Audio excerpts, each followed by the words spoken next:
Hello, people. You saw the title of this clip, and you know,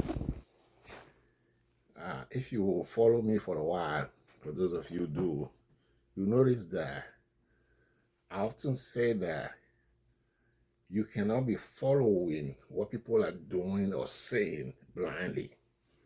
I took some high-level education where the main term, the main term that I retained from those courses was, don't leave any stone unturned. Don't follow what people do just because that's how people do it, just because that's a custom, that's a tradition. Don't do that. Because you realize from time to time that, wait a minute, this thing that we do, what sense does it make? This thing that we do, what is the meaning of it? Sometimes you find yourself in situation to make you ask those questions. So why don't you apply it to everything? Because you'll be surprised that humanity or human beings, we do things just for the heck of it. We do things because that's what we were taught.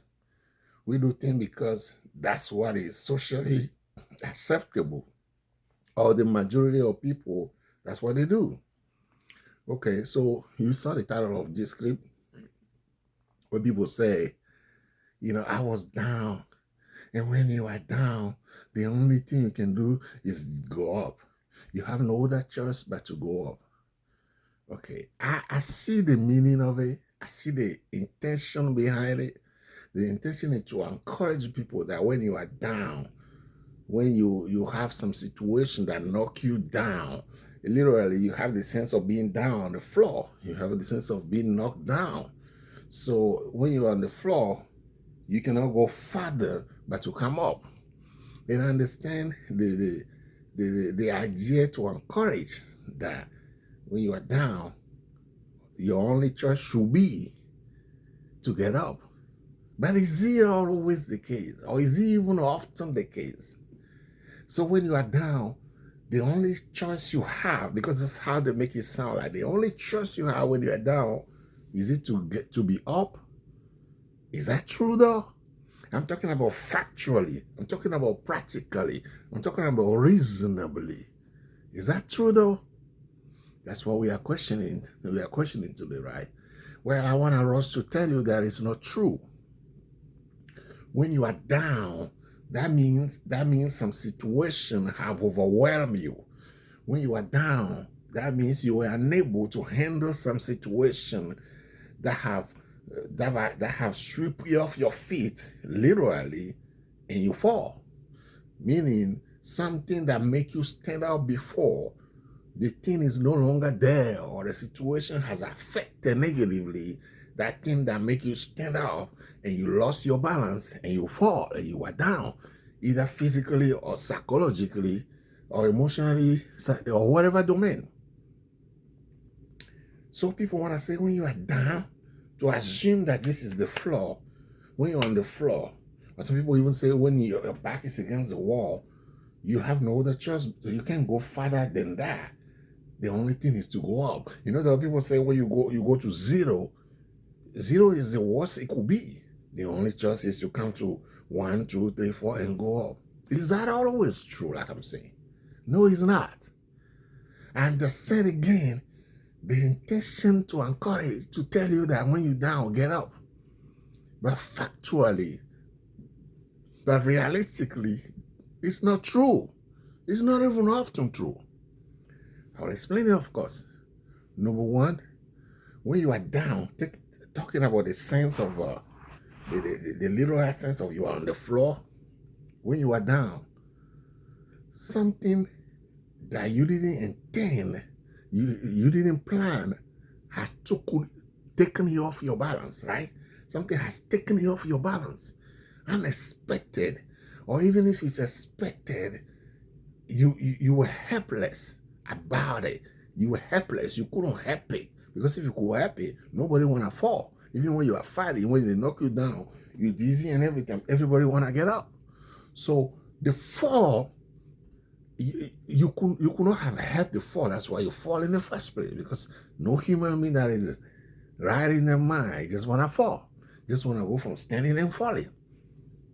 Okay, because the falling leaves some damages to you, right? So it's because you couldn't help the situation. That's why you fall to begin with. So this overwhelming situation that make you fall can keep you there. Remember, you didn't have the choice to stand. That's why you fall to begin with. The fall come on you, or either suddenly or progressively somehow. The fall has more power over you. That's why you fall in the first place. So to say that when you go down, the only thing you have is to get up, it's the wrong assumption. It's deceiving, because again, like I'm saying, I understand the intention behind it, which is to encourage, to tell people to get up. It's not always the case. I will even say it's not most of the time the case. Because when you fall, like I was saying earlier, literally on the ground, the fall will create some damages, some injuries to you. Did you hear that? The fall will weaken you. So when you're on the ground, you can't just get up easily like that. Either you need an assistance from somebody or an assistance from an object. You fall, generally, you are weakened. You are generally unable to get off or not get off easily. Let's say you fall, you break your leg. Let's say you fall, you hit your head against the floor. You can't just get up like that, like people when I say when you fall, when you are down on the ground, the only choice is to get up. No. Something is hindering your ability to get up. That's what they call the fall. It's not like you just lying down, or we say, oh, you just lying down and it's willingly lying down, you can get up. No, something has taken your strength away from you for you to be on the floor. So without that strength, without that ability to stand that you have lost, you can't just get up. Why people lie to people? Why people like to lie to other people? So when you fall, something has happened to you that is beyond your control. Now, for you to master the energy, the intellect, or whatever you need to get up, it takes an extra power. It takes an extra effort, or you need really a miracle to happen for you to get up. Remember, if you could have avoided falling, you would not have fallen in the first place. If you could have hindered it when you are swinging left and right, you have refused to fall, because when you fall on the ground is concrete, the ground is a sand, there's a stone there, there's something that could hurt you. The ground is, the fall is diminishing your value. So if you could have helped it, you would not have fallen. So now that you fall, the fall has affected you. When you're fighting and somebody knocked the other person down, when the other person get up, he fight the same way. No. The moment you fall, that fall reduce your energy, that fall weaken the muscle. You might even get a cut blood coming out or something bruising. So you could not, the way you were fighting, the energy you were fighting with, the tenacity, the power you were fighting with, you will not fight the same way. Even trained professional, when they fall, the energy they have to begin with diminish. You see that? So you can just fall and get up, and the only choice you have to get up, like people say, it's not true. It's not true. You say, well, what are you saying? I'm saying this so you can analyze your realities very well. I'm saying this so you can see your options very well. And not lie to yourself and be in a situation that will destroy you when you have been told that in those situations, the only choice you have is to get up. The fall can destroy you. The fall can destroy you because the fall weakens you. The fall reduces your abilities. And the way you could, if I'm lying down, I get up easily.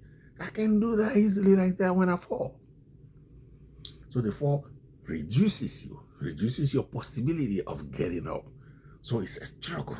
You find something, you grab it, you are making effort before you can get up. Or you might not even be able to get up by yourself.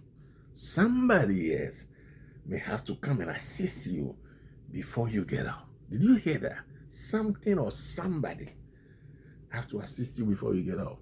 And the truth of the matter is, some people fall. You don't get back up, either physically or psychologically. You can fall and die. You can fall and die. So somebody who is on the ground, who fall, like we're saying, if the person dies, the person was on the ground, now the person went 6 feet under. Oh, you didn't think of that, did you? The person was on the ground. Well, we say, oh, if you fall, you're on the ground. The only option is to go up. The only option is to get up. You can fall and die there. So when you die there, they're not going to leave your body to remain there. They will put your feet under the ground, 6 feet under. So from 0 that people are talking about, that you can only go 1, 2, and 3, you're going from 0 to -6. 0, -1, -2, -3, -4, -6. So you see that? So you fall, you can die there. You fall, you cannot get up by yourself. Somebody else might have to help you, like I said earlier. Or the fall can affect you when you become depressed, when you become weakened, and your ability to see life when you were standing may not be the same anymore. Did you hear what I just said? I said the fall can make you be depressed.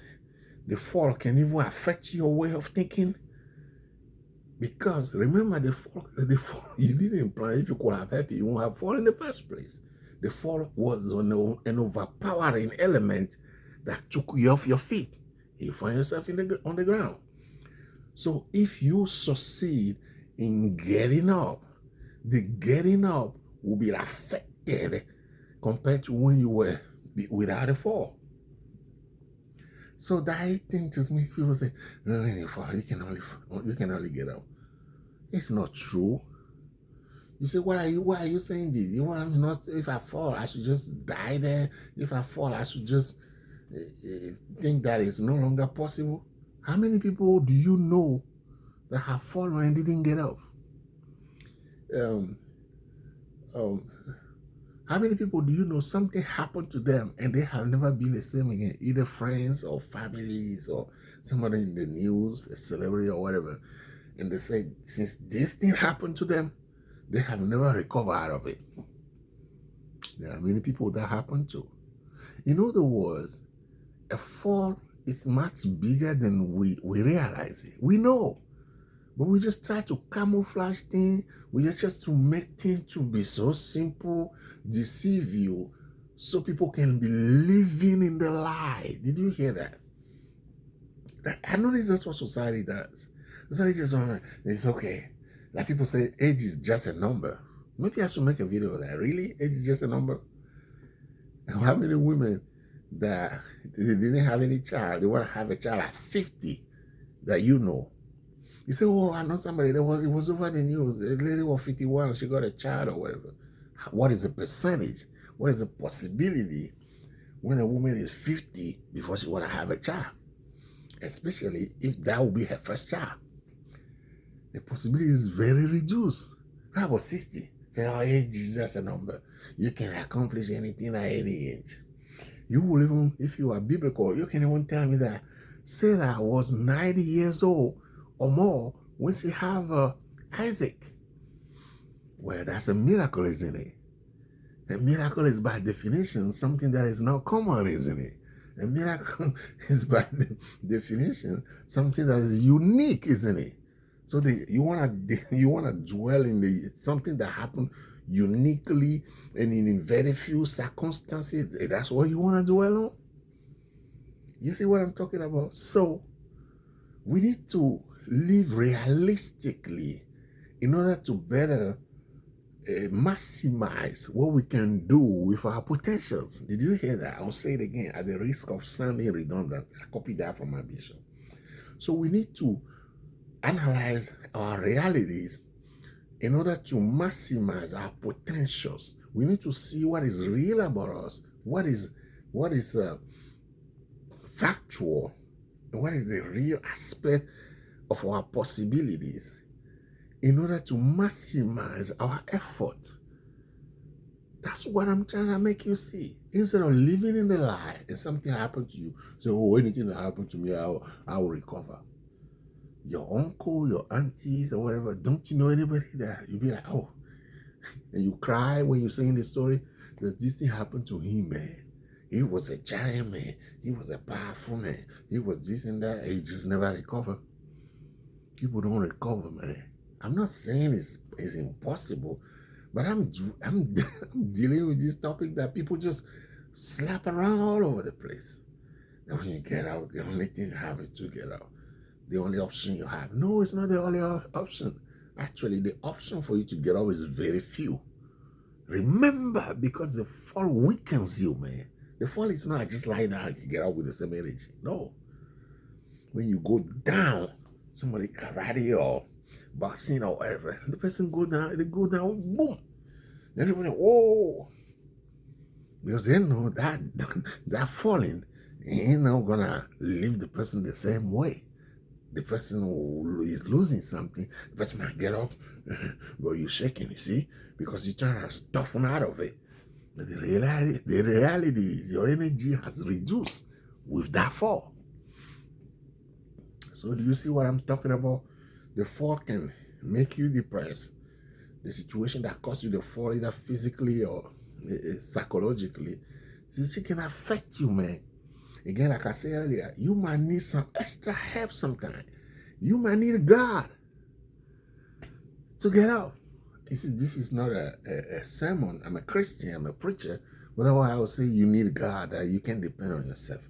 But since I'm making it a general thing, you might need God to survive. Or you might need someone who cares enough for you to come and assist you at a time you could not get out so easily. Somebody get you out, get you cleaned up, get you banded or whatever, and then get you some food, some water for you to start recovering a little bit. And the recovery might take forever.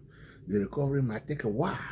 Possibly you can recover, but the moment you fall, guess what? Any situation that has created the fall, when you think about it, it'll be flashing back in you. Did you hear what I just said? Somebody was into a shooting environment where they killed other people. The person survived. Do you know that person never remained the same?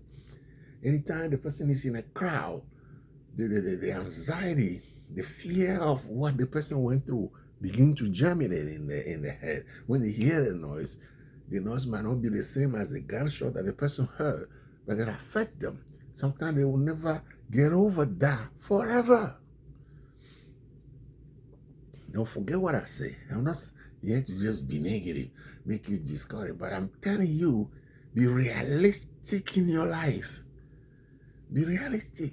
Analyze things and try to be optimistic, but base your optimism on reality. So you don't lie to yourself thinking you'll be okay and you will not be okay. Many people have died when they fall. People have died when they went down. Like I said earlier, people forget that when you fell on the ground, you are ground zero. They're supposed to going to ground -1, -2, -3, -4. You can go from ground zero to -6, 6 feet under. You can die. Or after you, from ground zero, let's say you get up, you are now 2. That 2 is not far from the 0 anymore. Before you used to be at 7 or 8. That's the moment you fall, the 2 will sound like a big accomplishment to you because you know you were down. Yeah, oh, I couldn't get up. See, you can walk a little bit now. You are praising God. You can walk. You be like, man, I can make 10 steps. You used to run. The fall has make you look at 10 steps like a big enjoyment. Yeah, I can walk 10 steps. You used to run, my friend. You see, the fall has affected you. So let's analyze things properly and don't just say things people say. People just say and it sounds good. Like, yeah. Oh, yeah, when you fall. Oh, you get up. Oh, you get up. Not necessarily, man.